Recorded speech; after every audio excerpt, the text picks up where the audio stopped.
Madaling araw dito sa Pilipinas, gabi sa Vatican. Nasilayan sa huling pagkakataon si Pope Francis mula sa kanyang bukas na kabaong.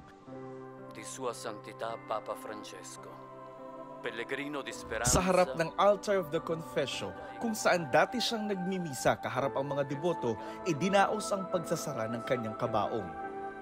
Nanguna sa pribadong seremonya ang Camarlengo na si Cardinal Kevin Farrell at si Archbishop Diego Ravelli, Master of Ceremonies ng mga Papal Liturgy. Bukod sa mga kardinal, naroon ang mga kaanak ni Pope Francis at mga pinuno ng Vatican. Unang binasa ang Rogito, isang official written declaration kung saan nakasulat ang ilang detalye ng naging buhay at mga ginawa ni Pope Francis. Amato pastore della Chiesa Francesco è passato da questo mondo al Padre. Alinsunod sa tradisyon, tinakpan ng puting tela ang mukha ng Santo Papa, saka binasbasan ng holy water ang katawan.